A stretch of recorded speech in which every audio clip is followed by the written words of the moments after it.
If you're a regular listener of this podcast, you have heard us reference the amazing Susan Baier several times. She is the founder and owner of Audit, and she conducts incredibly insightful research studies. She does this for loads of businesses, and she is just a really smart and amazing woman. I think we were at the Build a Better Agency Summit last May. Susan was trying to get to the real reason that someone was motivated to do something.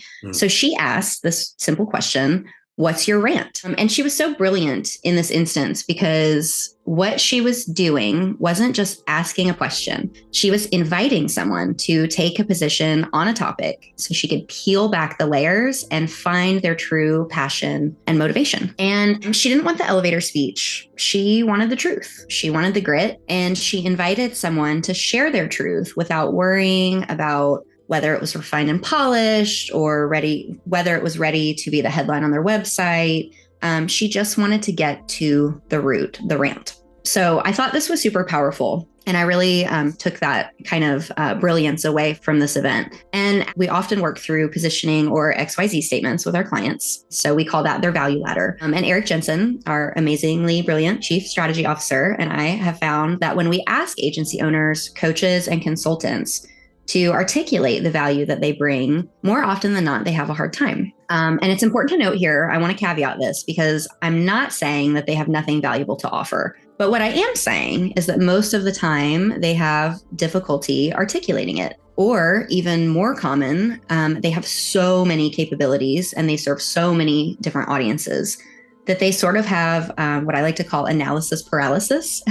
They start to overanalyze, over-engineer, and that's really confusing for us when we're trying to work in the trenches. And so if it's really confusing for us, it's also really confusing for their prospects and the people they're trying to reach. So I think that that's where this kind of invitation to rant comes in really handy. When we see our clients kind of falling into this quagmire, we'll reframe the question: what mistakes do your clients consistently make?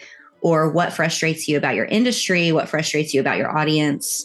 And when we frame up the question that way, it's like the gloves come off and suddenly they start talking about what they see, the pitfalls their clients fall into, how they want to shout from the rooftops to stop doing it that way. And they get really impassioned about this. So for our listeners, I want to challenge you to take a moment and think about your rants. Think about your, having some drinks with friends, or you're relaxing with peers or colleagues or people that you trust, and think about your rants.